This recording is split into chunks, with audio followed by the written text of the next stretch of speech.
Hey all, your OS reviews. In this video, we're taking a quick look at the Chuzhao M1. This is a digital camera, digicam, which is styled after a vintage retro camera that has a twin lens reflex design.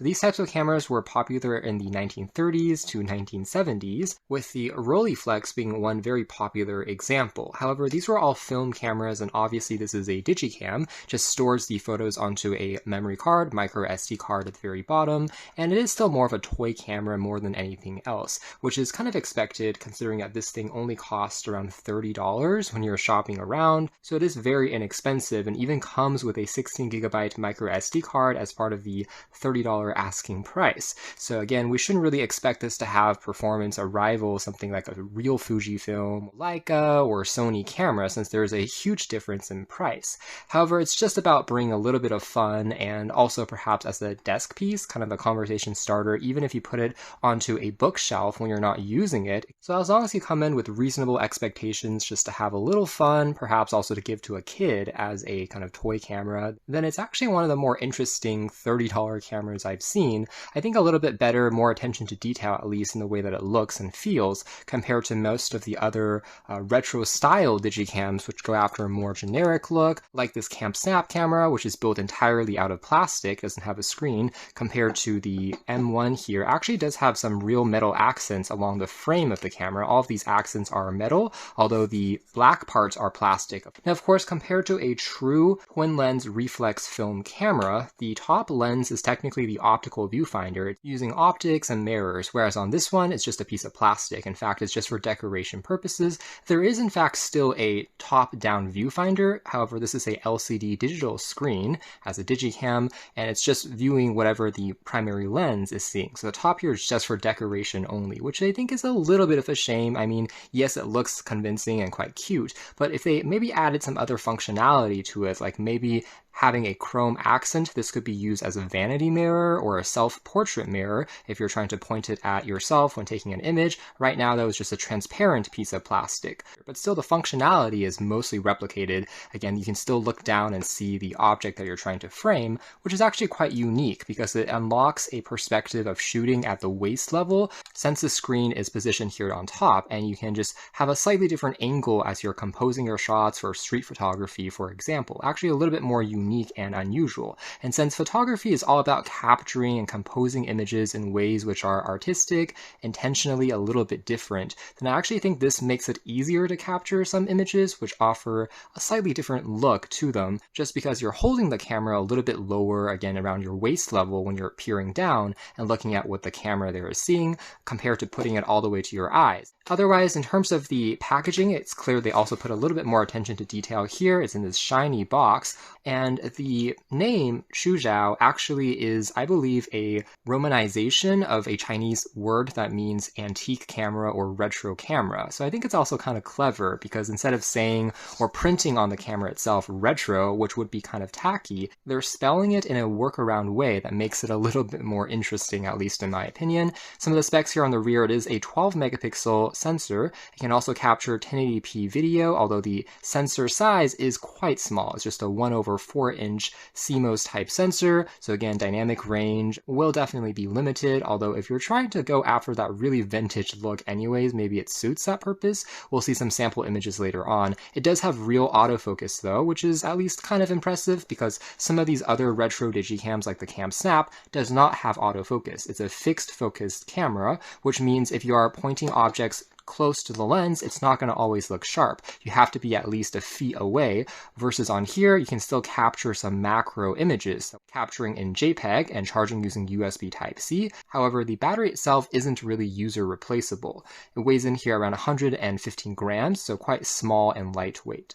Now again, despite the deluxe presentation, this is still a super affordable, more of a novelty camera more than anything else. So it doesn't capture in RAW for additional editing, nor does it offer more advanced smart capabilities like connecting to your phone. There is no wireless functions built on in, but pretty simple to use, and I think those are all reasonable compromises at this really low price point. Maybe if they offer a Pro model down the line with slightly enhanced specs, that could be interesting to see as well. But right now we have just the camera itself, again, nicely presented, and inside of this other shiny little box, continuing with the overall font, you'll also find a bundled lanyard that's actually quite helpful. wearing around the neck or attaching to a backpack over here using this strap design, and also having a standard USB Type-C charging cable. Last but not least, the user guide is also printed in a pretty unique font. So surprisingly, they did put a little more effort than usual on the overall presentation and the finishing. It's clear that whomever designed this definitely was a fan of these vintage cameras. There's also a joystick or kind of a dial here knob that you can adjust on the side, and this is used for controlling things inside of the menu, as well as if you continuously wind on this joystick, you can begin recording video, and when you stop winding, video recording will stop as well. However, there's another way of recording video, which is long holding on one of the bottom keys for about 2 seconds to start and stop recording video if you don't want to use this winding motion. So they give you 2 ways of doing that, and there's also one built-in additional scene aside from color, which is going to be in black and white monochrome that you can switch back and forth between at a click of a button. Otherwise, the 16GB card is good for roughly 3,000 photos and roughly 260 30-second video clips, with the top-down display, which is an IPS LCD panel around 1.54 inches, about postage stamp sized, but still, because it has a slight shaded compartment or hood to it, it's decent if you're looking at it in most typical conditions. The 1000 mAh capacity battery is also good for roughly a day's worth of shooting before you have to really recharge it again. And speaking of dials and a fun novelty camera, one other model that kind of comes to mind recently would be the Fujifilm X-Half. They're technically not quite as impressive as their X100 and their other popular lines, but also having a mechanical kind of film lever on the side that you can push down on each time that you want to advance and take another photo. So it's trying to simulate a film camera, one which places 2 photos side by side when you are developing a roll of film, although everything here is still digital as well. But because it's Fujifilm, this fun novelty camera is quite expensive, selling for around $850, which is why some people are saying it's more of a gimmick than perhaps a super practical daily camera, although granted, the X-Half does still have a more impressive sensor and lens compared to the Chuzhao M1 here. It has a 1-inch type sensor versus, again, the 1/4-inch. But you get the idea. Both are designed to give you a bit more fun and in this retro vintage way. Albeit on the Chuzhao, it's roughly 28 times less expensive. So if you are just trying to get your hands on a fun little novelty camera, and again, you're not expecting to take the greatest photos in the world anyways, this might be an interesting option. The left and right sides offer the optional lanyard straps, and you can also see a built-in microphone and loudspeaker here on the side. On the front, we have access to 4 controls, so 2 at the bottom, 2 on the top, designed for navigating around. It does take a little bit of acclimation to get used to, versus most modern cameras placing these controls on the top or the back instead. But overall, it's not bad once you get used to them, in my experience. And then on the very top, we have the aforementioned pop-up viewfinder, and this is the part where I do think maybe in a pro model, they should instead use something like a magnet for locking it into place. Right now, this plastic clip design is a little bit tight and janky every time you have to open and close it. So if it could be a little bit more seamless, I would prefer that. However, it also pops up this kind of collapsible design as part of the hood for looking at the screen inside. It takes just a split moment there to turn on. You can see the battery percentage, very basic menu UI, but perhaps intentionally so. I can also switch back and forth between color and black and white monochrome modes as aforementioned. It does have true autofocus, allowing it to actually get relatively close for macro shots, as you can tell there, which I guess is one advantage of a smaller sensor. And then the right button here is designed for snapping an image. That green box means that everything has been properly focused, and then you can hear that click, which means that the image has been taken. You can also long hold on that shutter key for, again, a couple of seconds to begin recording video. In this mode, the microphone is also picking up sound simultaneously. Hold on this button again to stop recording. Alternatively, again, rotating the dial or joystick also begins recording video, and then after a couple of seconds, it will do a countdown, and the video will automatically stop when no motion has been detected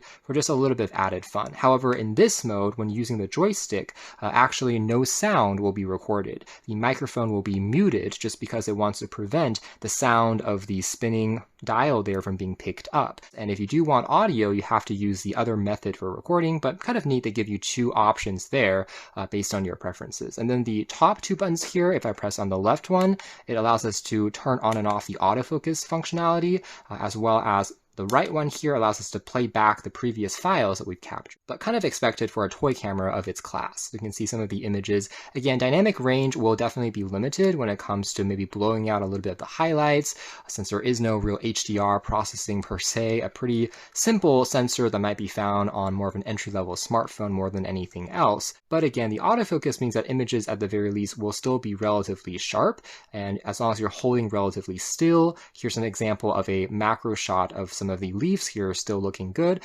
getting a little bit closer to the camera lens. So here's just a few more examples there. Again, because of the smaller sensor and limited dynamic range, you do have to be shooting in relatively brightly lit environments, and this camera does not have any flash, not even an LED one, let alone a true xenon flash. So again, I do think the top little dial is slightly of a wasted opportunity, either using it as an optional selfie or vanity mirror by treating it with a chrome accent, or putting an LED flash underneath, I think could have made it a little bit more functional.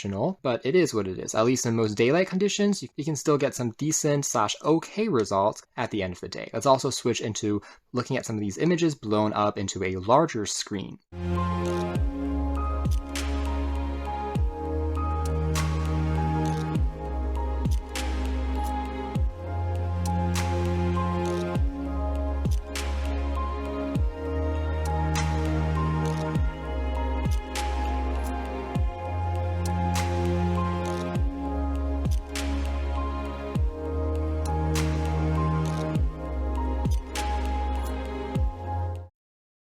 So as shown there, again, the overall quality isn't vastly different from an entry-level or budget phone, maybe even one from a couple of years back, or perhaps a security camera that has at least an autofocus sensor for getting a little bit closer. That being said, this camera was surprisingly fun to actually play around with. Compared to many of the other toy cameras, which may try to resemble a more professional or expensive camera from afar, but in reality use a similar sensor or perhaps even less impressive components like having a fixed focus lens, compared to something like this, at least tries to do something a little bit different, which I do appreciate. Again, the surprising thing here is they did actually try, which in my books elevates it a little bit higher than some of those other more scamera type designs that we have seen previously, which are also just a little bit more boring, to be honest. I can also kind of appreciate the intentional minimalism behind some of its decisions. It is very clean, and as long as you master some of those basic controls, it's actually pretty simple to operate. Now, again, when you are viewing back images from the camera, we can also tap on the top left key here to delete any images. And again, we can cycle between these menus just by using the joystick here on the side if you want to delete an image. And when you are otherwise done, you can simply collapse the kind of hood there down and close everything up for even more compact traveling. That being said, again, if they made this part out of magnet for the locking mechanism, perhaps also adding a sensor so that the camera automatically turns off when the door is closed, that would be great. Since right now there is no detection of that, you still have to kind of manually turn the camera on and off by long holding on the power key yourself. And then last but not least, one thing I will say is, as part of this design, the front corners of the camera is a little bit on the sharp side. That is this edge here, because again, this is crafted out of real metal, and so this really sharp point actually feels a little bit uncomfortable if you're gripping it in the palms of your hand. You have to slightly adjust the position. I wish they also rounded off these two corners, similar to on the back here, just to make it a little bit more ergonomic. So just be a little bit careful when handling it. But aside from that, again, I do still like the design here, since it is a little bit more unique and different from what I've seen previously.